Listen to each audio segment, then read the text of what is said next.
सुखदेव जी भी राजा परीक्षित को कह रहे हैं कि राजन, सारी गोपियां आज भगवान को अपना सर्वस्व मान बैठी है। और जब सारी गोपियां भगवान को अपना सर्वस्व मान बैठी है, भगवान ने भी सारी गोपियों के हर एक भावों को शुद्ध कर दिया।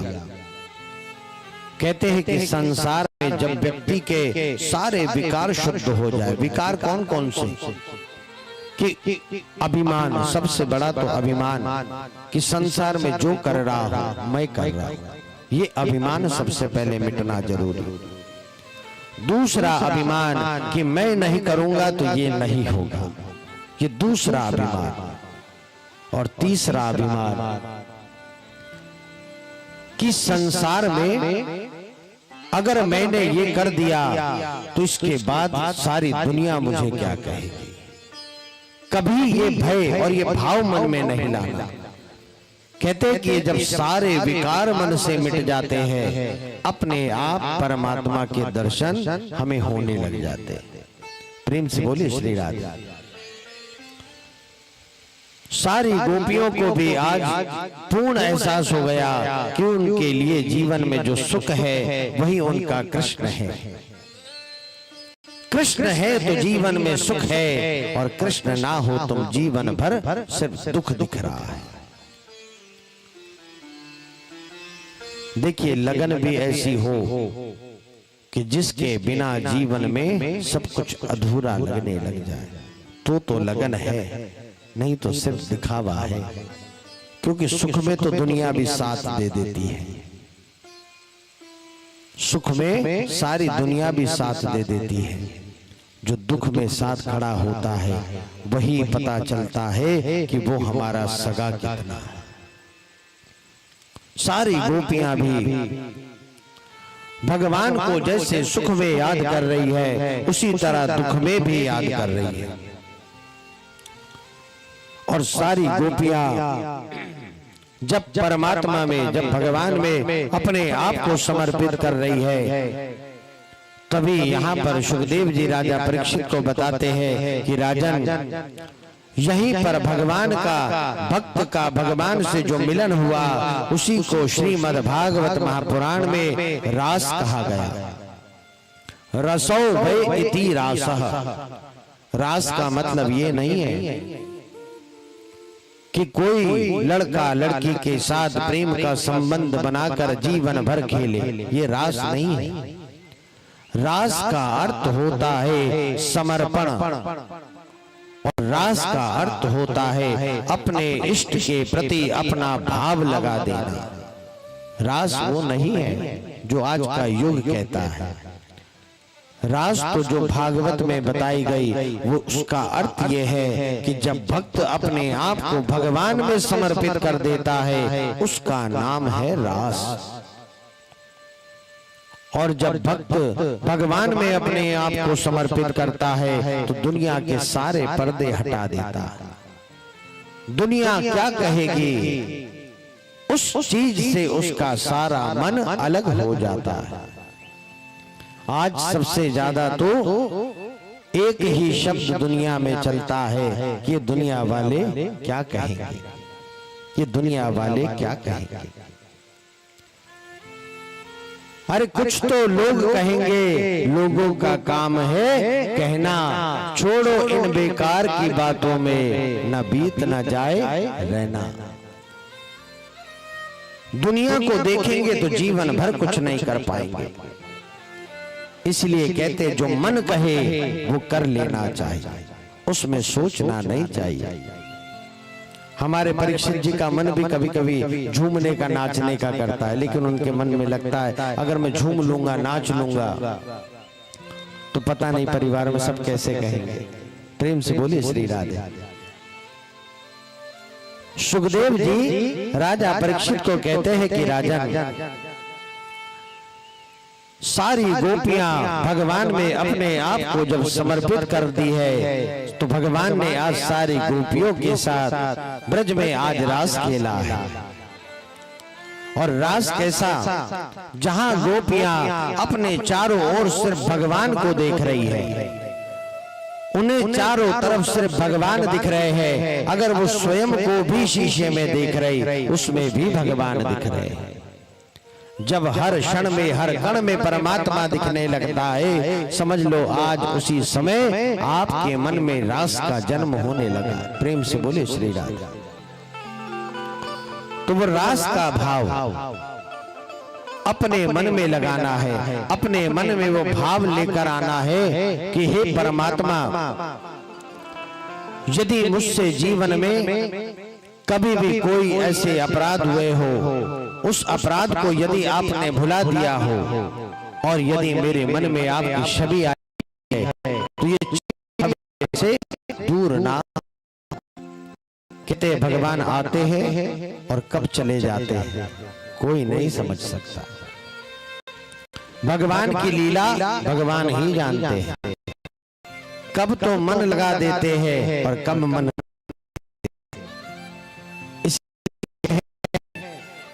कि अगर हो भटके मन को भी चाहिए और अपने आप को और सिर्फ उस परमात्मा के स्वरूप देखना चाहिए।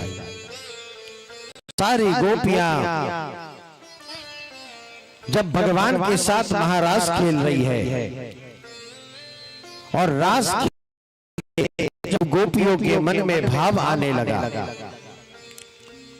गोपियों को लगने लगा कि देखो आज कन्हैया सिर्फ मेरे साथ रास खेल रहा, आज कन्हैया सिर्फ मेरे साथ है।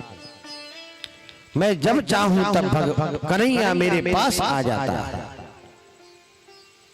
भक्त को अभिमान आने में समय नहीं लगता। जब आपके काम परमात्मा करने लगते हैं ना, तो बहुत जल्दी आपके मन में अभिमान भी आने लगता है। व्यक्ति को लगने लगता है कि आज जीवन में, संसार में जो भी हो रहा है वो उसकी इच्छा से हो रहा है।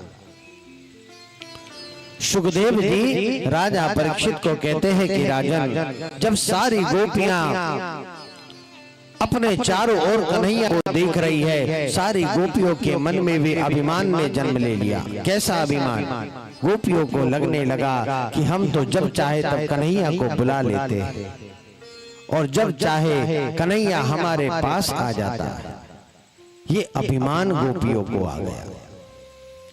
भगवान ने देखा कि अगर भक्त के अंदर अभिमान आ जाए तो भक्त की भक्ति निष्फल हो जाती है। हमारे भगवान भी बड़े कृपालु है। सबसे ज्यादा चिंता संसार में अगर किसी की करी है तो भक्तों की करी है। और उनका तो वचन भी है ना कि उनके लिए 2 कदम आगे बढ़ाकर तो देख, नई सारी दुनिया के रास्ते खोल दूं तो कहना। उनके लिए कुछ खर्च करके तो देख, नहीं तेरे लिए सारे कुबेर के भंडार खड़े कर दूं तो कहना। उनके लिए किसी से बुरा तो सुनकर देखिए, ना आपको सारे संसार में प्रसिद्ध कर दे तो कहना।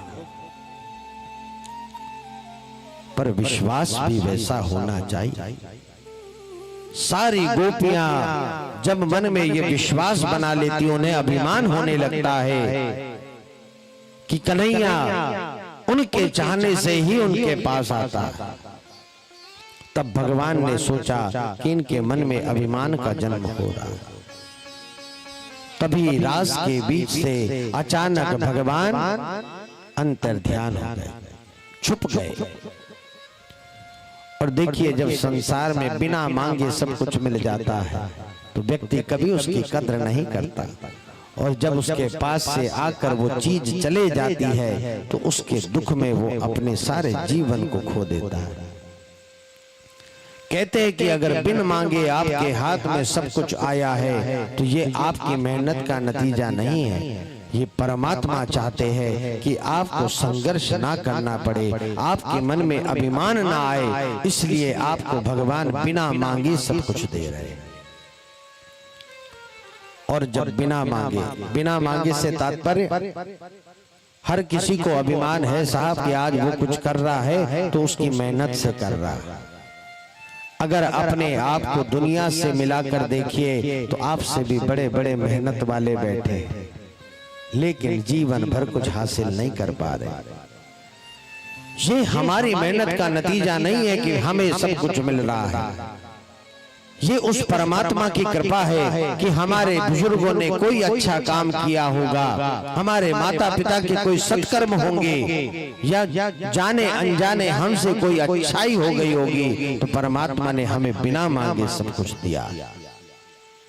और बिना मांगे जब कुछ मिलता है उसका अभिमान नहीं करना चाहिए, उसके महत्व को जानना चाहिए।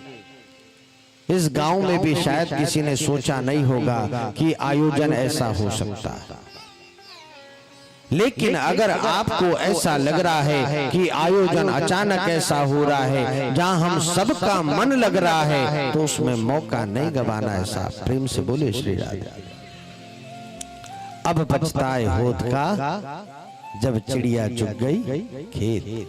आज 6वां दिन हो गया साहब, 6 दिन धीरे धीरे बीत गए, समय बीतते देर नहीं लगती। हमें भी उम्मीद नहीं थी कि भगवान हमें इतना अच्छा आश्रय प्रदान करेगा, सभी का इतना प्रेम प्रदान करेगा। हमारे मन में अभिमान नहीं है कि आप सभी का प्रेम मिला। आप भी अभिमान नहीं रखना कि इस आयोजन ने, परमात्मा ने हमें हर काम से बिल्कुल निरक्त कर दिया है, हर काम हमारा अच्छा कर रहे हैं।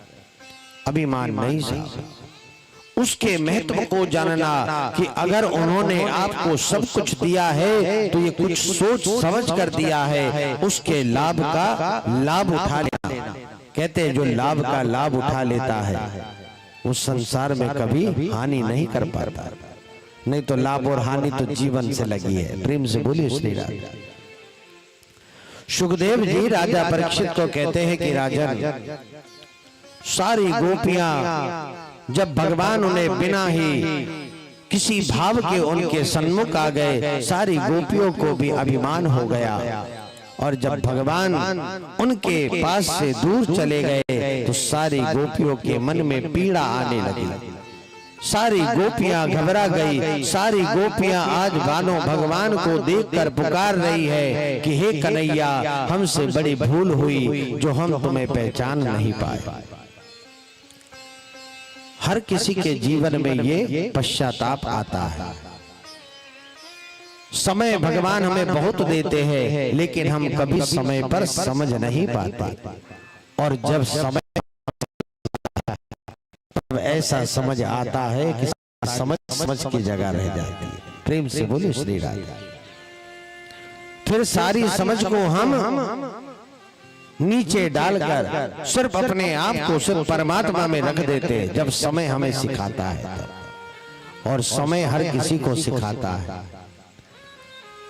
भगवान ने भी सारी गोपियों के उस अभिमान को तोड़ा। भगवान जानते हैं कि अगर भक्त के मन में अभिमान रहेगा तो कभी भी भक्त भक्ति नहीं कर पाएगा, उसे अभिमान ही सताता रहेगा। सारी गोपियों ने जब भगवान को नहीं देखा, भगवान उनके पास से चले गए, सारी गोपियां घबरा गई। जैसे जल में एक मछली जितने सुख से जीवन जीती है, अचानक से जल खत्म हो जाए तो मछली कैसे तड़पती है, आज सारी गोपियां ऐसे भगवान को देखकर तड़प रही है। सुखदेव जी राजा परीक्षित को कहते हैं कि राजन,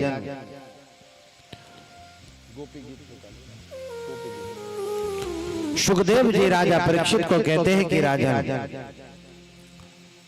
सारी गोपियां भगवान को पुकार रही है कि हे परमात्मा, हे ईश्वर, हमने सहज ही ये अहंकार कर लिया था कि जीवन में जो हो रहा है वो हम कर रहे हैं, लेकिन हम भूल गए कि इस जीवन में अगर हम श्वास भी ले पा रहे हैं तो आप ही की देन से ले पा रहे हैं।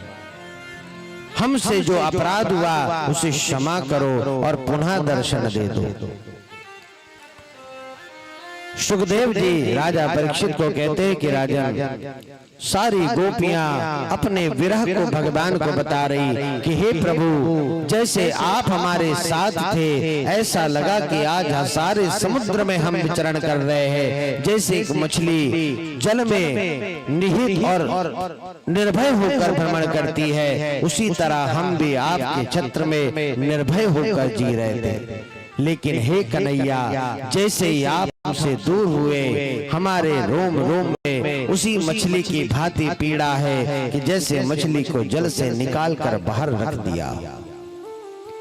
सारी गोपियां भगवान को पुकार रही है और पुकारते पुकारते जिन श्लोकों में गोपियों ने भगवान को पुकारा, श्रीमद् भागवत महापुराण में उसे गोपी गीत कहा गया है। और संतों ने कहा है कि जो भी गोपी गीत श्रवण करता है, उसके मन में अगर कभी कोई थोड़ा सा अहंकार भी होता है तो वो दूर हो जाता है। तो आप सभी से भाव है कि अपने कानों को खुला रखिएगा। कहते हैं कि भगवान की भक्ति किस द्वार से आ जाए किसी को नहीं पता। शायद गोपी गीत सुनने से आपके मन में भगवान के प्रति कोई भाव जाग जाए। श्रीमद् भागवत महापुराण में गोपियों का विरह जिन शब्दों में कहा गया, उसी को गोपी गीत कहा गया। तो आइए सुंदर से उस गोपी गीत की पंक्ति को हम सुनते हैं। जयति तेदिकं जन्मना व्रज श्रयत इंदिरा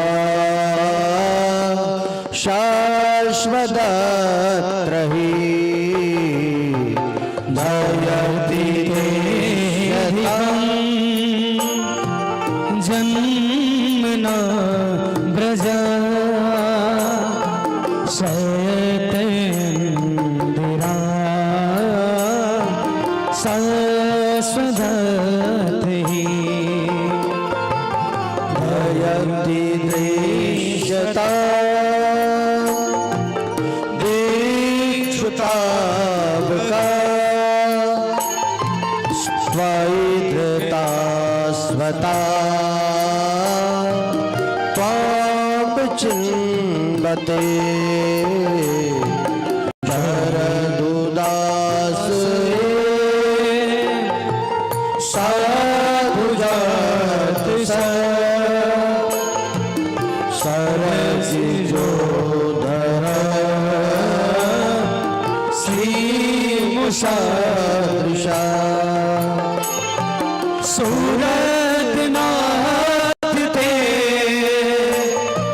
शुल्क दासिका वरधरी रतो नेह किं वदा विषजलाभया व्यालराक्षसा वर्षमारुता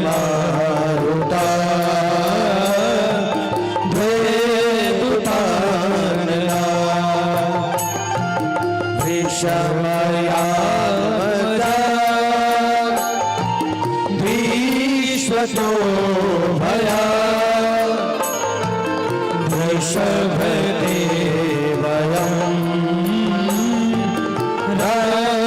रक्षितामः। न खलु गोपिका नन्दनो भवा अखिल देहिना अंतरात्मदा विकल साधितो विश्वगोप्तये सखयो देवा सात्वतांगुले विरचिता भयं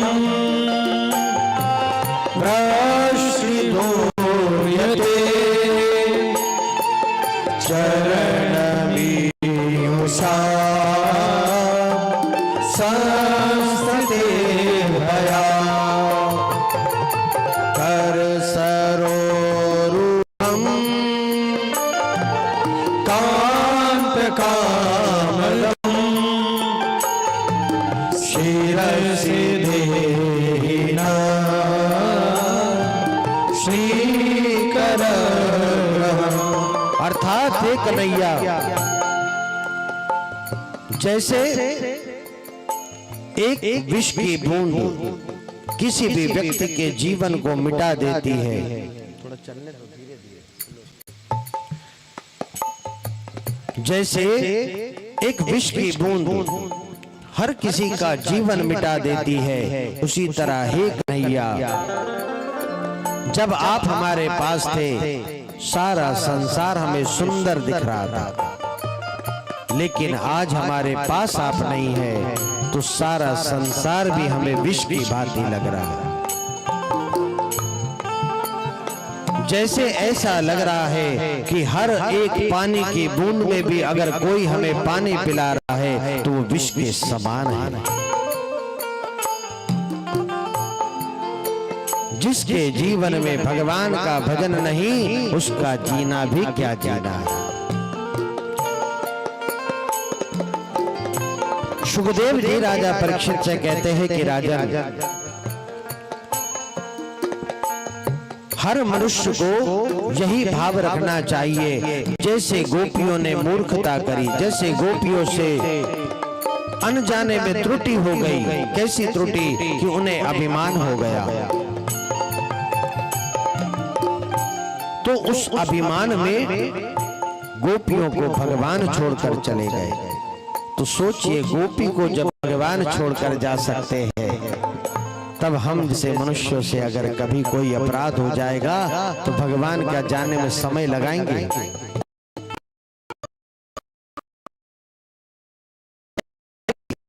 जिसके रोम रोम में भगवान बसे हैं, जब भगवान उनके अहंकार से उन्हें छोड़ सकते हैं तो हम जैसे कि क्या बकर। इसलिए कहते हैं कि भगवान को अगर मानना है तो ऐसे मानो कि संसार के सारे सुख और सारे दुख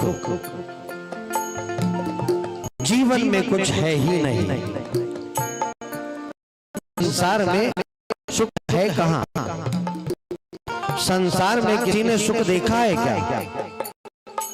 किसी ने सुख देखा है? बताइए, किसी ने सुख देखा है क्या? हो गया तो सुख है, और अगर हम नहीं हुआ तो दुख है। तो ये सुख और थोड़ी ना। अगर हमारे मन से कुछ हो गया तो उसे हम सुख कहने लग जाते हैं, जबकि ये तो उस परमात्मा का ही आशीर्वाद है कि किसी रूप में आपको वो प्रसन्न रखना चाहता है कि उस प्रसन्न आप उसे कितना भजते हैं ये वो भी देखना चाहता है। लेकिन जब हम प्रसन्नता में नहीं भजते तो परमात्मा उसी प्रसन्नता को हमारे हर एक मन के अनुसार बिल्कुल विरुद्ध कर देता। और जब हमारे मन का नहीं होगा तो उसे हम दुख कह के रोने लगते हैं। संसार में सुख दुख कहीं है ही नहीं। संसार में आज जो भी हम सहन कर रहे ये हमारे ही कर्मों का फल है। अगर अच्छा करते चलेंगे तो जीवन में सिर्फ अच्छा देखेंगे, और लेकिन अगर हम किसी का बुरा करते चलेंगे तो बुरा देखने में ज्यादा वक्त भी नहीं लगेगा। सारी गोपियां भी भगवान को पुकार रही कि हे प्रभु, हमसे भूल हुई जो हम आपको नहीं पहचान पाए, अब हमें क्षमा कर दो और हमें अपने दर्शन दो। जो दर्शन रूपी सुख आपने हमें पहले दिया वही सुख हमें फिर दे दो। सारी गोपियां भगवान को पुकार रही हैं।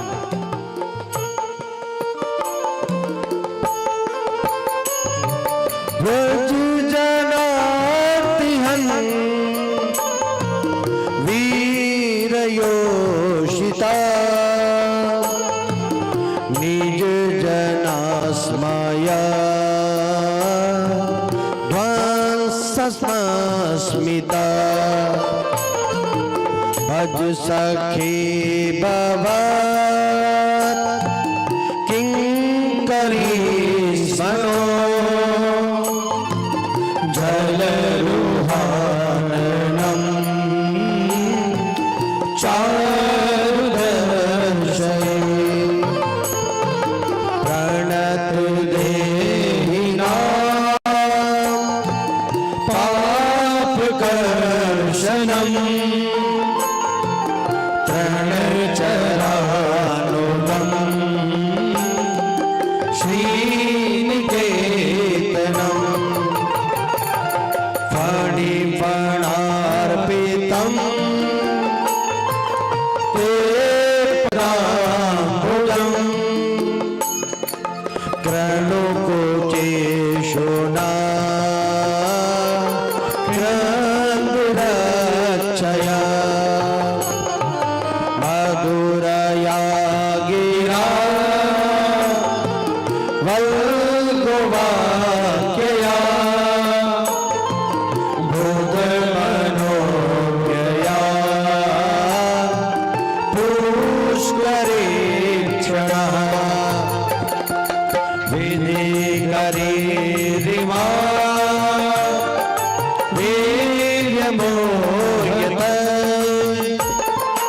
हृदरसीधुना प्यास्यस्मना तव कृतामृतम् ताप्तजीवनम् कविभिरीडिता कल्मषापहम् श्रवणमङ्गलम् श्रीमदादतम् भुवि गृह्णन्ति ते भूरिदा जना जयति ते दिगम् जन्मना प्रजा श्रयत इन्दिरा शाश्वतत्रही दयति दृश्यता दीक्षुता स्वैत्रता स्वता